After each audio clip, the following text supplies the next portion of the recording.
पिछले क्लास में एक्सरसाइज 3.3 को पढ़ाए थे एनसीईआरटी पब्लिकेशन से क्लास 10th में। क्वेश्चन संख्या 1 का 3 तक बता दिए थे और आज की क्लास में क्वेश्चन नंबर 1 का 4 से बताएंगे। तो अगर मेरे चैनल पर पहली बार आप आए हो तो मेरे चैनल को सब्सक्राइब कर लीजिए, बेल आइकन को दबा दीजिए, जिससे कि मैं कोई भी वीडियो अपलोड करूं तो सबसे पहले नोटिफिकेशन आप तक पहुंचे। और अगर मेरा वीडियो पसंद आए तो वीडियो को लाइक कर दीजिए और अपने ग्रुप में ज़्यादा से ज़्यादा शेयर कर दीजिए। तो बाबू देखो यहाँ पर क्वेश्चन नंबर 1 का 4 दिया हुआ है कि 0.2x plus 0.3y equal to 1.3। इसे समीकरण क्या मान लेंगे? 1 मान लेंगे। और ये क्या दिया हुआ है? 0.4x plus 0.5y equal to क्या हो गया? 2.3। इसे समीकरण क्या मान लेंगे? 2 मान लेंगे। तो किसी एक समीकरण से यहाँ पर हम किसी एक चर पद का मान हम क्या करेंगे? निकाल लेंगे। तो यहाँ लिख रहे हैं समीकरण 1 से। समीकरण 1 से हम यहाँ पर x का मान निकालना चाह रहे हैं, तो y वाले फैक्टर को हम उस तरफ भेज देंगे। तो 0.2x इक्वल टू क्या होगा? 1.3 और माइनस 0.3y। ठीक है, तो यहाँ से x बराबर क्या हो गया? 1.3 माइनस 0.3y बट्टा में 0.2। इसे समीकरण क्या मान लेंगे? 3 मान लेंगे। ठीक है, अब जो ये x का मान हमको निकला हुआ है तो इसे समीकरण 2 में प्रतिस्थापित करेंगे। एक बात का यहाँ पर हमेशा ध्यान रखना कि अगर समीकरण 1 से यहाँ लेंगे तो उसे समीकरण 2 में प्रतिस्थापित करेंगे, जो मान निकलेगा हमें चर पद का। अगर समीकरण 2 से लेंगे तो उसका मान समीकरण 1 में क्या करेंगे? प्रतिस्थापित करेंगे। तो चूंकि समीकरण 1 से यहाँ हम ले चुके हैं तो जो x का मान हमको प्राप्त हुआ है उसको समीकरण 2 में प्रतिस्थापित करेंगे। समझ में आ रहा है? तो अब यहाँ पर देख लो समीकरण 2 क्या है? 0.4x plus 0.5y equal to 2.3 है। अब देख लो यहाँ से 0.4 और इंटू एक्स का वैल्यू क्या दिया हुआ है? 1.3 माइनस 0.3y बट्टा में हो गया 0.2। ठीक है, फिर प्लस ये 0.5y इक्वल टू 2.3। ठीक है, अब यहाँ मल्टीप्लिकेशन 4 से दोनों को करना है। तो 13 चौके 52 यानी कि 2 अंक के बाद दशमलव, तो 0. ये क्या हो गया? 52 माइनस 4 तिया 12 तो 0.12, 2 अंक के बाद दशमलव होगा तो ये y हो गया। ठीक है, बट्टा में ये क्या है? 0.2 है प्लस ये 0.5y इक्वल टू 2.3। ठीक है, तो 0.52 माइनस ये क्या हो गया? 0.12y। अब यहाँ एलसीएम ले लेंगे तो 0.2 यहाँ पर एलसीएम होगा, फिर प्लस देंगे 5 दूना 10 यानी कि 0.1। 2 अंक के बाद यहाँ दशमलव है तो 2 अंक के बाद दशमलव होगा तो 1 0 यहाँ से हटा दे रहे हैं तो ये क्या हो गया? 0.1 हो गया या 0.10 हम दे सकते हैं, कोई बात नहीं है। यहाँ पर y हो गया, ये क्या हो गया? 2.3 हो गया बराबर में। यहाँ से देख लो बाबू ये 0.52 हो गया, यहाँ पे 0.52 और माइनस 0.12y में 0.10y को जोड़ेंगे तो क्या होगा? 0.02y हो जाएगा बराबर। इसको कोना कोनी गुना कर देंगे तो 23 दूना 46, 2 अंक के बाद दशमलव तो 0.46। ठीक है, तो ये हो गया 0.02y इक्वल टू 0.52 और माइनस 0.46। तो 0.02y इक्वल टू 0.06, तो y इक्वल टू 0.06 बट्टा 0.02 काट के आ जाएगा 3, तो y का वैल्यू क्या निकल गया? 3। अब y का वैल्यू किसी भी एक समीकरण में हम पुट कर देंगे। अब y का मान समीकरण 3 में रखने पर, हम समीकरण 3 में रख रहे हैं, तुम लोगों का इच्छा हो तो समीकरण 1 2 में जिसमें मन रहो उसमें रख सकते हो। ठीक है, हम यहाँ पर समीकरण 3 में रख रहे हैं तो y का मान समीकरण 3 में रखने पर, ठीक है, तो x इक्वल टू क्या है? 1.3 और माइनस 0.3 और y का वैल्यू क्या निकला है? 3। अब बट्टा में क्या हो जाएगा? 0.2। तो x इक्वल टू 1.3 और माइनस 3 तिया 9 तो 0.9 और बट्टा 0.2 तो x इक्वल टू हो जाएगा 0.4। 0 क्या हो जाएगा? 4 और बट्टा 0.2 काट के आ जाएगा 2 तो x बराबर 2। यहाँ से हम कह सकते हैं कि x बराबर 2 और y बराबर 3। इस प्रकार से समीकरण को हम क्या किए हैं? सोल्व किए हैं। तो आशा करते हैं कि ये समीकरण आप लोगों को समझ में आया है। तो चलिए अब इसको हम यहाँ से क्वेश्चन नंबर 1 का 5 को सोल्व करते हैं। कपड़ा कहाँ है बाबू?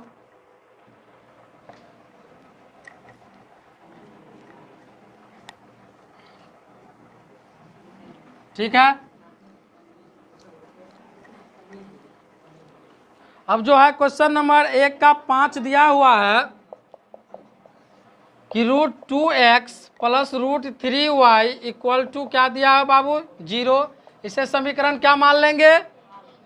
अब ये क्या दिया हुआ है √3x minus √8y equal to 0। इसे समीकरण क्या मान लेंगे। इसको भी प्रतिस्थापन विधि से हल करना है। किस विधि से हल करना है। तो हमको करना क्या है, किसी भी एक चर पद का मान निकाल लेना है किसी भी समीकरण से। ठीक है, तो समीकरण 1 से हम यहाँ क्या लिखेंगे, समीकरण 1 से तो √2x इक्वल टू क्या हो जाएगा 0 माइनस √3y हो जाएगा। तो x बराबर क्या होगा माइनस √3y अब बट्टा में √2 होगा ना।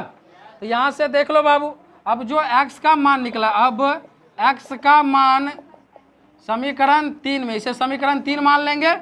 समीकरण 3 में प्रतिस्थापित करने पर, ठीक है बाबू, प्रतिस्थापित करने पर तो समीकरण 3 क्या है √3 इंटू एक्स का वैल्यू रखेंगे माइनस √3y बट्टा √2 ये माइनस हो गया √8 इक्वल टू क्या 8y इक्वल टू क्या हो गया 0। तो ये 3 तिया 9 यानी कि 3 माइनस 3y बट्टा √2 और minus √8y equal to 0। y यहाँ पर हम कॉमन कर लेंगे तो क्या बचेगा -3 बट्टा √2 और माइनस √8 इक्वल टू 0। तो y बराबर क्या हो गया 0 बट्टा माइनस √3 अपॉन 2 और माइनस √8 हो गया। ये कट के यहाँ पर क्या आ जाएगा 0, क्योंकि किसी भी संख्या में हम 0 में किसी संख्या से भाग लगाते हैं तो क्या होता है 0 होता है। तो y का मान क्या आ गया 0। अब y का मान क्या करेंगे समीकरण 3 में रखने पर, समीकरण 3 में रख देंगे तो x बराबर क्या होगा माइनस √3 और y का वैल्यू तो 0 है बट्टा √2 तो x बराबर ये 0 और बट्टा √2 ये भी क्या आ जाएगा 0। अतः x बराबर 0 और y बराबर हम क्या कह सकते हैं 0 कह सकते हैं। तो आशा करते हैं कि ये भी सवाल आप लोगों को समझ में आ गया है। चलिए अब क्वेश्चन नंबर 1 का 5वां है, 1 का 5 अभी किए हैं। क्वेश्चन नंबर 1 का 6 है। चलिए अब देख लो 1 का 6 नंबर क्वेश्चन है कि 3x बट्टा 2 और माइनस 5y बट्टा 3 बराबर -2, ठीक है। और ये x बट्टा 3 प्लस y बट्टा 2 बराबर ये क्या है 13 बट्टा 6 है ना। ये समीकरण 1 हो गया और ये समीकरण क्या हो गया 2 हो गया। फिर वही काम करना है, इसे भी कह रहा प्रतिस्थापन विधि से बनाइए, तो प्रतिस्थापन विधि से इसको सोल्व करना है। तो यहाँ क्या लिखेंगे बाबू समीकरण 1 से, है ना, समीकरण 1 से। नहीं बार बार तुम लोग कह रहे हो कि सर समीकरण 1 से ही ले रहे हैं, तो तसल्ली दिलाने के लिए चलो समीकरण 2 से ले रहे हैं। इसमें समीकरण किससे ले रहे हैं 2 से ले रहे हैं। तो यहाँ देख लो x बट्टा 3 बराबर क्या होगा 13 बट्टा 6 और माइनस y बट्टा 2 हो जाएगा। तो x बट्टा 3 बराबर 6 और 2 का एलसीएम 6 होगा। तो ये 13 और माइनस 2 तिया 6 ये क्या हो गया 3y, क्या हो गया। अब यहाँ काट दो तो 3 दूना 6, हाँ चलो बाबू देख लो क्या प्रॉब्लम, देख लो। अब देख लो यहाँ पर x बराबर क्या हो गया 13 माइनस 3y या बट्टा ये क्या हो गया 2 हो गया, ठीक है। इसे समीकरण क्या मान लेंगे हम 3 मान लेंगे। समझ में आ रहा है, इसे समीकरण क्या मान लेंगे 3 मान लेंगे। अब हम क्या करेंगे, अब x का मान समीकरण 2 में प्रतिस्थापित करने, 1 2 से ले लिए हैं तो 1 में प्रतिस्थापित करने पर, प्रतिस्थापित करने पर। समझ में आ रहा है बाबू। अब हम x का मान समीकरण 2 में प्रतिस्थापित करेंगे, समीकरण 1 में, 2 में नहीं 1 में, ठीक है। तो 3 बट्टा 2 और x का वैल्यू क्या निकला है 13 और माइनस 3y और बट्टा 2 निकला है, माइनस 5y बट्टा 3 बराबर -2, ठीक है। तो यहाँ क्या हो गया 13 तिया 39 और माइनस 3 तिया 9y बट्टा में 2 दूना 4 अब माइनस ये 5y बट्टा 3 बराबर -2। ठीक है, 4 3 का लघुत्तम यहाँ से क्या हो गया बाबू, 12 हो जाएगा। तो 3 से इसको गुना करो, 9 तिया 27 और 3 तिया 9 2 11 117। अब -9 तिया 27 हुआ है। ठीक है, और 4 तिया 12 5 चौके 20 हुआ है बराबर ये क्या हो जाएगा -2। कैलकुलेशन पे ध्यान देना। ठीक है, अब ये 117 माइनस 27 हुआ है -20 हुआ है -47 हुआ है, हो गया बट्टा 12 बराबर -2। ठीक है, तो ये कितना हो गया 117 और -47 हुआ है बराबर 12 और दूनी 24 तो -24। तो 47y बराबर कितना हो जाएगा 117 और माइनस में आ जाएगा 24।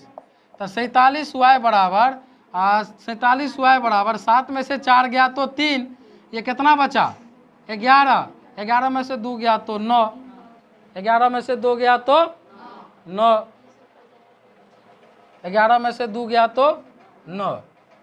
अरे ये माइनस है, इस तरफ आएगा तो प्लस में, इस तरफ आएगा तो किस में हो जाएगा प्लस में। ठीक है, इस तरफ आएगा तो प्लस में हो जाएगा ना। तो 7 4 11 2 1 3 1 4 1 1, तो ये आ गया y इक्वल टू क्या हो गया 141 और बट्टा 47। तो 7 तिया 21 4 तिया 12 2 14 यानी कि 3, y बराबर कितना निकल गया 3। अब हम क्या करेंगे यहाँ पर, अब क्या करें, अब y का मान समीकरण 3 में प्रतिस्थापित करने पर। ठीक है, 3 में प्रतिस्थापित कर देंगे तो x बराबर 13 माइनस 3 गुने 3 अब बट्टा 2, 3 y का मान 3 आया है बट्टा में 2, तो 13 माइनस 3 तिया 9 बट्टा 2, 13 माइनस 9 4 बट्टा 2 यानी कि 2, x बराबर आ गया 2। अतः x बराबर 2 और y बराबर 3। x का मान कितना आया 2 आया और x का मान 3 आया। तो अच्छे, x का मान 2 और y का मान कितना आया 3 आया। ठीक है, तो समझ गया। तो चले आप क्वेश्चन नंबर 2 पर, 1 का 6 तक इसमें कंप्लीट किया है। क्वेश्चन नंबर 2 में चलते हैं, अगर स्क्रीनशॉट लेना है तो ले सकते हो। चले, अब जो है क्वेश्चन नंबर 2 है,